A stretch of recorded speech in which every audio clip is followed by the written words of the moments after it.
నమస్తే. తెలంగాణలో గణపతి ఉత్సవాలు అయితే మొదలైపోయాయి. దీనికి సంబంధించి రకరకాల వేషధారణలతో పాటు గణపతులను అయితే ఉత్సవాలు జరుపుకుంటారు. ఇటు యూత్ కావచ్చు, పెద్దలు కూడా పెద్ద ఎత్తున కూడా ప్రతి ఊర్లో ఒక 20-30 గణపతులు పెట్టుకుని పెద్ద ఎత్తున కూడా పూజలు చేసుకుంటున్న పరిస్థితి. ఇదే సందర్భంలో బోయగూడ సమీపంలో ఉన్నటువంటి ఒక ఏరియాలో మెట్టు సాయి అయితే ఫిషరీస్ ఫెడరేషన్ చైర్మన్ మెట్టు సాయి గారి ఆధ్వర్యంలో సీఎం రేవంత్ రెడ్డి గారిని పోలే విధంగా ఒక విగ్రహాన్ని అయితే ఏర్పాటు చేశారు. దీనికి సంబంధించి పెద్ద ఎత్తున సంచలనంగా మారింది. అసలు ఎందుకు ఆ విగ్రహాన్ని ఏర్పాటు చేయాల్సి వచ్చింది, ఇప్పుడైతే ఆ విగ్రహాన్ని తీసివేసిన పరిస్థితి. మరి ఆ విగ్రహం ఏర్పాటు చేసిన పరిస్థితి హిందూ సంఘాలు అయితే పెద్ద ఎత్తున కూడా మాట్లాడుతూ ఉన్నారు. ఆ విగ్రహం తీసేసే వరకు కూడా పోరాటం చేసిన పరిస్థితి. అసలు ఆ విగ్రహాన్ని ఎందుకు పెట్టవలసి వచ్చింది, దీనికి సంబంధించి ఏంటి అనే విషయాలు మనతో మాట్లాడడానికి వివేక్ అన్న ఉన్నారు. గోషమాల్ సంబంధించిన ఎమ్మెల్యే యొక్క అనుచరుడు మనతో ఉన్నారు. మనం చెప్పండి, పెద్ద ఎత్తున కూడా ఆ విగ్రహం పెట్టినప్పటి నుంచి కూడా సంచలనంగా మారింది. అసలు ఎందుకు ఆ విగ్రహాన్ని ఏర్పాటు చేయాల్సి వచ్చింది, హిందూ సంఘాలు కూడా పెద్ద ఎత్తున కూడా ఆగ్రహం వ్యక్తం చేస్తున్నారు. ఏం చెప్తారు ఇద్దరు సంబంధించి?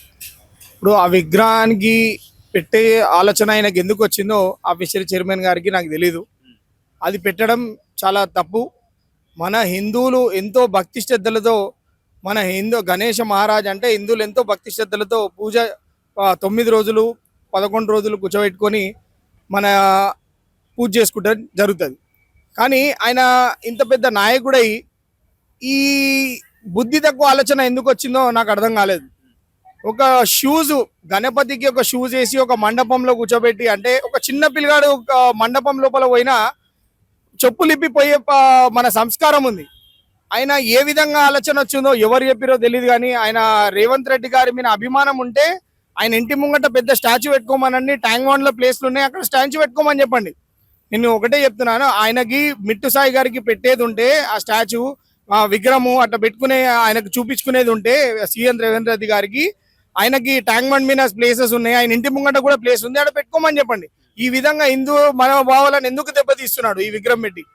దీనికి సంబంధించి ఎన్నో అవతారాలు కూడా ఉన్నాయి. ఎందుకు ఈ అవతారం విషయంలో ఎందుకు ఇష్యూ చేస్తా ఉన్నారు? కావాలనే ప్రతిపక్షాలు ఏదైతే బీజేపీ కావచ్చు, వేరే ఇతర పార్టీలు బీఆర్ఎస్ లాంటివి కావాలని లిగేషన్ చేస్తా ఉన్నారు. ఎందుకంటే రేవంత్ రెడ్డి రూపంలో పెట్టాం కాబట్టి సహించలేకని ఇలా చేస్తా ఉన్నామని చెప్పేసి కొందరు మాట్లాడుతూ ఉన్నారు. అంటే ఇట్లాంటిది ఏమైనా జరుగుతూ ఉందా? ఏం లేదండి, ఇప్పుడు ఈ విధంగా చేసుడైతే చాలా తప్పు. దీన్ని తీవ్రంగా హెచ్చరిస్తూ హిందూ సమాజమే దీనికి, ఎందుకంటే ఎక్కడైతే తప్పు జరుగుతుందో అక్కడ హిందూ సమాజం ఫస్ట్గా హిందూ సమాజమే ఉంటుంది.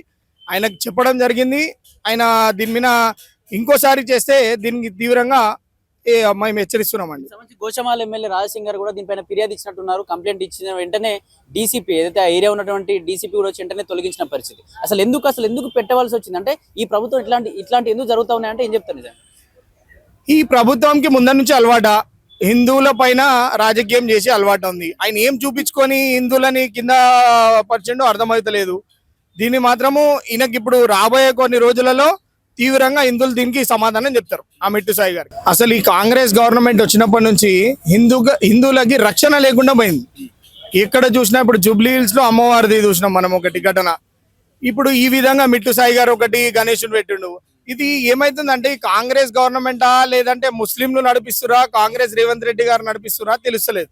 ఇది మాకైతే హైదరాబాద్ లో తెలంగాణలో ఇది మన ఎంఐఎం పార్టీ వాళ్ళు నడిపిస్తున్నారు అన్నట్టయితే మేము కోరుకుంటున్నాం. అట్లా హిందువులందరూ కూడా మేము అదే అనుకుంటున్నాము. ఆ కాంగ్రెస్ గవర్నమెంట్ ని ఎంఐఎం గవర్నమెంట్ నడిపిస్తుంది, ఎంఐఎం నడిపిస్తున్నారు అని చెప్పి మేము అనుకుంటున్నాం. తెలంగాణలో కాంగ్రెస్ ప్రభుత్వం అధికారంలోకి వచ్చినప్పటి నుంచి పెద్దమ్మ తల్లి టెంపుల్ ఇష్యూ కావచ్చు, అది సంబంధించి ముత్యాలమ్మ టెంపుల్ ఇష్యూ కావచ్చు, అంటే ఎవరు పడితే వాళ్ళు వచ్చి విగ్రహాన్ని ధ్వంసం చేయడం, లేకపోతే ఏదో జంతువు వచ్చి ముక్కపాడేసి ఇట్లాంటివి ఎందుకు జరుగుతా ఉన్నాయి అంటే చేసిన వ్యక్తిని ఏదైతే విగ్రహం ధ్వంసం చేసిన వ్యక్తిని కూడా పిచ్చోడు అని చెప్పేసి చిత్రీకరించడం, కనీసం శిక్ష లేకుండా చేయడం, ఇట్లాంటి ఎందుకు జరుగుతా ఉన్నాయి కాంగ్రెస్ ప్రభుత్వంలో అంటే ఏం చెప్తారు? దీన్ని అయితే ఫస్ట్ అయితే మేము దీన్ని మీద అలా పిచ్చోళ్ళు అని చెప్పి పక్కా జరపడం జరిగింది. ఇట్లా చాలా ఘటనలు ఈ కాంగ్రెస్ గవర్నమెంట్ పట్టించుకోదు. హిందువులను అసలు పట్టించుకుంటే ఈ రోజులు ఈ విధంగా మనకు జరగవండి.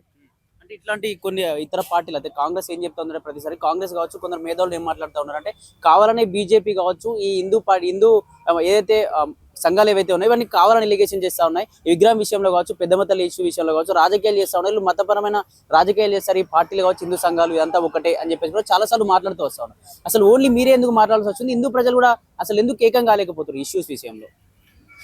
ఇప్పుడు ఈ తెలంగాణ వచ్చిన అంటే విమర్శిస్తున్నాం అంటే ఉట్టిగానే కాదండి. ఇప్పుడు ఘటనలు మనం కూడా చూస్తున్నాం, సోషల్ మీడియాలో చూస్తున్నాము.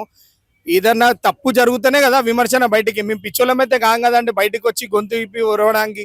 మాకు తప్పు జరుగుతుంది, దానికి విమర్శిస్తున్నాం. దాని అవకాశం వచ్చిందంటే మొత్తం యావత్ భారతదేశం హిందూ సమాజం అంతా కూడా నిలబడుతుంది. అవకాశం వచ్చినప్పుడు ప్రజలు అధికారము వాళ్ళు పెట్టుకొని ఏదైతే అడ్డంగా పెట్టుకొని ఆడుకుంటారో అది తీవ్రంగా గద్దె దింపే పరిస్థితి ఇప్పుడు కొన్ని రోజులలో వస్తుంది. ఈ 6 నెలల్లో స్టార్ట్ అయిపోయింది రేవంత్ రెడ్డి గారిది బ్యాక్ సెట్. ఈ ఒక సంవత్సరం లోపల రేవంత్ రెడ్డి గారు దీని బ్యాక్ సెట్ దీనికి తీవ్రంగా పరిణామం ఎదురు తీసుకోవాలి. చివరికి ఏం చెప్తారన్న అంటే దాదాపు అందరూ వినాయకుని అంటే మంచి దేవుడినా పోలుస్తారు. దీనికి సంబంధించి అవతారాలు వేషాధారాలు చేంజ్ ఉన్నా కూడా శివుడున్నా ఎలుక ఉన్నా ఇట్లాంటివి చేస్తారు తప్ప ఇట్లా మనిషి అవతారం కావచ్చు, సీఎల ఏదైతే ముఖ్యమంత్రుల అవతారాలు కావచ్చు ఇట్లాంటి ఎప్పుడు కూడా చూడలేం. అసలు ఎందుకు ఈ ప్రభుత్వం ఇట్లాంటి జరుగుతా ఉన్నాయి? ఇట్లాంటి జరగకుండా ఎటువంటి పరిస్థితులు ఉంటే బాగుంటుందని అనుకుంటున్నారు? మేము ఫస్ట్ అయితే కమిషనర్ గారికి, పోలీస్ కమిషనర్ గారికి ఒక నివేదిక, ఇలాంటి విగ్రహాలని ఎవరైతే రెడీ చేస్తారో చేపించుకొని తన మండపంలలో పెట్టుకుంటారో ఇలా మీద తీవ్రంగా యాక్షన్ తీసుకోవాలి. ఆర్ రేవంత్ రెడ్డి గారికి కోరడము, ఆర్ మన కమిషనర్ గారికి కూడా ఈ మిట్టు సాయి చేసింది చాలా పెద్ద తప్పు. ఇది పెట్టింది ఆయన మీద చట్టమైన పరిస్థితి మన కేసు వేయాల్సిందిగా కోరుతున్నాం.